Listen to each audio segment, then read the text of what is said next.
DC comics का हाल इस समय ऐसा ही हो चुका है जैसा कि पाकिस्तान का हुआ चैंपियंस ट्रॉफी में कि होस्ट तो भैया पाकिस्तानी था, मगर ना तो फाइनल हुआ पाकिस्तान में, ऊपर से 1000 करोड़ का कर्जा और चढ़ गया।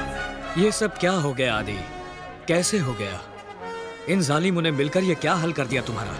इसी तरह अगर डीसी की बात करें तो क्या तुमने कभी सोचा है कि इस समाज का एक कुनवा आज भी डीसी कॉमिक्स को बेटर कहता है मार्वल से? तो ऐसा क्यों है? चलो कुछ रीजन से जस्टिफाई करते हैं क्यों डीसी कॉमिक्स आज भी बेटर है मार्वल की कॉमिक्स से। अब भले ही डीसी स्टूडियोज का शनि भारी हो इस टाइम एंड कंपनी बिकने की कगार पे आ चुकी हो, मगर डीसी के कैरेक्टर्स एंड उनकी स्टोरी लाइन्स में अभी भी कह सकता हूँ कि मार्वल से काफी बेटर है। बस ये लोग उनके कैरेक्टर्स को इतने अच्छे से शोकेस नहीं कर सके जैसे कि मार्वल वालों ने किया, और मार्वल ने अपनी ऑडियंस को वो सब दिया जो कि उस टाइम पे ऑडियंस को चाहिए था, जैसे कि सुपर हीरो, अनरियलिस्टिक दुनिया, सुपर पावर्स, उड़ना, यहाँ वहाँ चले जाना किसी भी टाइम पे। वो सब मार्वल ने अपनी कॉमिक्स से भले ही ऑडियंस बना दे पाया हो, मगर उन्होंने अपनी मूवीज से वो सब दिया ऑडियंस, और वो भी काफी स्ट्रक्चर्ड वे में। एंड इसी वजह से हम ये कह सकते हैं कि मार्वल काफी फेमस और पॉपुलर हो चुकी है बच्चों से लेके बड़े तक। मगर मेरे साथ साथ और भी बहुत सारे लोग हैं जिनको सही नॉलेज है मूवीज और कॉमिक्स की, वो इस टाइम पे भी मेरी एक बात से एग्री करेंगे, जैसे कि इस टाइम पे मार्वल की मूवीज डोमिनेट कर रही है। मगर वहीं पे हम अगर कॉमिक्स और एनिमेशन की बात करें तो यहाँ पे काफी सारे लोग एग्री करेंगे कि मार्वल से काफी बेटर है डीसी, जो कि अपनी कॉमिक्स और एनिमेशन में काफी अच्छे से काम करता है, और इसका कोई मुकाबला नहीं है। मार्वल काफी पीछे है इन सारी चीजों में डीसी से, एंड डीसी कॉमिक्स और एनिमेशन का आज भी बहुत तगड़ा फैन बेस है। और अगर तुम मेरी बात से एग्री नहीं करते हो तो चलो तुम्हारा ओपिनियन चेंज करने की कोशिश करते हैं, जिसमें मैं सबसे पहले तुम्हें डीसी और मार्वल की हिस्ट्री से रूबरू करवाता हूँ। तो ये 1930s का जमाना था जब कॉमिक्स नए आ रहे थे, और वो भी कॉमिक्स आ रहे थे डिटेक्टिव और हॉरर स्टोरीज के ऊपर। फिर 1938 में एक धमाका होता है एक्शन कॉमिक्स इशू 1 का, जहाँ पे सुपरमैन का डेब्यू होता है। बस फिर क्या था, धमाका हुआ तो क्रेज होना तो बनता ही है, तो वहां से सुपर हीरोज का क्रेज बढ़ना स्टार्ट हुआ। और डीसी कॉमिक जो तब नेशनल अलाइड पब्लिकेशन था, उसने सुपरमैन के सक्सेस होने के बाद बैटमैन को 1939 में और वंडर वुमन को 1941 में इंट्रोड्यूस किया। ये वो जमाना हो चुका था जब डीसी एक तरह से सुपर हीरोज का किंग बना हुआ था। तुम ये समझ लो कि डीसी ने जन्म दिया था सुपर हीरोज को, जो कि आगे चल के मार्वल की स्टोरी से कनेक्ट करेगा। तुम्हें मैं बताता हूँ कैसे। तो मार्वल उस टाइम पे, जिसका नाम मार्वल भी नहीं था, उसका नाम टाइमली कॉमिक्स था उस टाइम पे, उन्होंने सुपर हीरोज के कॉन्सेप्ट को उठाते हुए 1941 में उन्होंने सबसे पहला अपना सुपर हीरो निकाला था कैप्टन अमेरिका। तो ये था मेरा पहला रीजन क्यों डीसी बेटर प्रोड्यूस करता है कॉमिक्स और एनिमेशन को। अब अगर तुम अभी भी नहीं मान रहे हो तो चलो तुम्हें दूसरा रीजन देता हूँ। तो दूसरा रीजन आएगा कि सबसे पहले अगर बात करें कि मुर्गी आया या अंडा, मतलब कि वो डीसी था जिसने सबसे पहले बैटमैन बनाया, उसके बाद डीसी था जिसने सबसे पहला सुपर हीरो बनाया सुपरमैन, एंड वो डीसी था जिसने फर्स्ट वुमेन सुपर हीरो बनाया wonder woman. And I know this is not enough, तो चलो तुम्हें थर्ड रीजन भी देता हूँ। तो अगर बात करें तो सुपर हीरोज मेनली 3 तरह के होते हैं। स्ट्रीट लेवल सुपर हीरो, जिनसे तुम, हम, चिंटू मिंटू, मतलब सारे हर कोई रिलेट कर पाता है कि काश हमें भी कोई मकड़ी मकड़ा काट ले तो हम भी गली मोहल्ले में जाके अपनी क्रश वगैरह को इम्प्रेस कराएं। या फिर हमारे बाप दादा ढेर सारी जायदाद छोड़ गए होते तो हम भी रात में बैटमैन बन सकते। अब ये तो हो गए फर्स्ट टाइप के super hero. And second type के सुपर हीरो आते हैं super human strength super heroes like cap और बकी। एंड थर्ड टाइप के सुपर हीरोज आते हैं cosmic super heroes like Superman, Thor. अब अगर हम बात करें कि हम इन तीनों टाइप के सुपर हीरोज में सबसे ज्यादा रिलेट किससे कर पाते हैं, एंड यहीं पे डीसी और मार्वल के बीच में डीसी खेला करता है। बल्कि ये स्टार्ट तो मार्वल ने किया था कि ज्यादा स्ट्रीट लेवल सुपर हीरोज लाएंगे, हम ज्यादा ऑडियंस के साथ रिलेट करेंगे, जैसे कि डेयरडेविल हो गया, और भी बहुत सारे हैं। अभी डेयरडेविल ही फेमस चल रहा है क्योंकि सीरीज आ रही है उसकी अभी, मगर मार्वल ने इंट्रोड्यूस करे, थोड़ा रिलेट करा ऑडियंस के साथ। एंड मार्वल ने क्या किया कि मार्वल ने अपने स्ट्रीट लेवल सुपर हीरोज को कॉस्मिक पावर वाले सुपर हीरोज और वो वर्ल्ड एलियन थ्रेट के साथ मिक्स कर दिया अभी, जैसे कि अभी डेयरडेविल और भी टाइप के जो सुपर हीरोज हैं, मून नाइट वगैरह वगैरह, ये तुम्हें हो सकता है एवेंजर्स सीक्रेट वॉर्स में देखने को मिल जाए। मगर डीसी क्या कर रहा है, वो अपने स्ट्रीट लेवल सुपर हीरोज पे ज्यादा फोकस कर रहा है, चाहे कोई भी कैरेक्टर हो उनका स्ट्रीट लेवल का, जैसे कि वो बैटमैन पे ज्यादा फोकस करते हैं। और अभी उनकी पेंगुइन सीरीज आई थी, वो उसमें भी काफी स्ट्रीट लेवल का पूरा उसका दिखाया था पेंगुइन का, जो कि काफी अच्छी थी। अगर तुमने नहीं देखी है तो जरूर चेकआउट करना। तो डीसी क्या कर रहा है इस टाइम पे कि डीसी स्ट्रीट लेवल पे ज्यादा फोकस कर रहा है, जिससे कि ऑडियंस काफी रिलेट कर सके। तो इस वजह से भी आज भी एक ऐसा फैन बेस है जो कि डीसी से काफी अच्छे से रिलेट कर पाता है, और उनको डीसी की कॉमिक्स हो या फिर मूवी काफी अच्छी लगती है मार्वल से। मैं एक और रीजन देता हूँ। तुम्हें पता है कि डीसी ज्यादातर रियलिटी चीजें दिखाता है, अनलाइक मार्वल जहाँ पे न्यूयॉर्क के ऊपर ही सारे एलियंस अटैक कर रहे हैं। पता नहीं क्या पिकनिक स्पॉट है क्या न्यूयॉर्क। इसी वजह से डीसी और मार्वल के फैंस में अक्सर ही बहस छिड़ी रहती है कि कौन किससे बेटर है। यहाँ पे ऑलमोस्ट 70% लोग मार्वल को आजकल सपोर्ट कर रहे हैं, वहीं पे आज भी 30% वो कट्टर डीसी फैंस है, जिसमें मैं भी आता हूँ। मतलब मुझे दोनों ही पसंद है, और मुझे ये लगता है कि डीसी की कॉमिक्स हो, यहाँ तक कि एनिमेशन सीरीज भी हो डीसी की, वो आज भी मार्वल से कई गुना अच्छी है, मैं मूवीज की बात नहीं कर रहा हूँ। और डीसी की 30% ऑडियंस 90s या फिर अर्ली 20s की है। कि हम लोग मजाक भी करते तो यही कहते थे, क्या भाई सुपरमैन बन रहा है, क्या बैटमैन बनना है क्या? कोई ये नहीं कहता कि मैं आयरन मैन बनना चाहता हूँ उस टाइम पे। मगर अब अगर बात करें, नए नए बच्चे हैं, वो सब Marvel shows, Marvel TV series, comics वगैरह पढ़ के बड़े हो रहे हैं और उन्हें डीसी का इतना पता नहीं है, क्योंकि डीसी तुम्हें पता ही है मूवीज के मामले में काफी पीछे छूट चुका है इस टाइम पे। 30% जो ऑडियंस है जो कि डीसी को देख के बड़े हुए हैं, उनको पता है कि डीसी कॉमिक्स कितनी डार्क है, कितनी अच्छी है मार्वल से, एंड इनके पास कितना पोटेंशियल है अगर ये अच्छे से यूटिलाइज करें उसको। और अगर इन्होंने कॉमिक्स से अच्छे से अडेप्ट कर लिया कैरेक्टर्स को और उसकी स्टोरीज को, तो मैं बता रहा हूँ कि ये मार्वल से काफी आगे निकल जाएंगे। पता नहीं क्या होगा, जेम्स गन भैया तो आ गए हैं, कितना डीसी को सही कर पाते हैं या संभाल पाते हैं, देखते हैं। तो इस वीडियो खत्म करते करते मैं यही कहूंगा कि मार्वल को डीसी ने इंस्पायर किया था और डीसी ने ये सुपर हीरोज का ट्रेंड स्टार्ट किया था। और अगर डीसी नहीं होती तो मार्वल भी नहीं होती इस टाइम। और हाँ, ऐसा भी हो सकता था कि तुम्हें डीसी कुछ कैरेक्टर्स देखने को भी नहीं मिलते, क्योंकि कहीं ना कहीं ऐसा बोला जाता है कि मार्वल से इंस्पिरेशन लेके डीसी ने भी कुछ कैरेक्टर्स कॉपी किए हुए हैं। तो आई होप मैंने तुम्हें कन्विंस किया हो कि कैसे डीसी कॉमिक्स और उनका एनिमेशन आज भी काफी अच्छा है मार्वल से। हाँ, मैं मूवीज की बात नहीं कर रहा हूँ, मूवीज में तो मार्वल ही अभी बेस्ट है।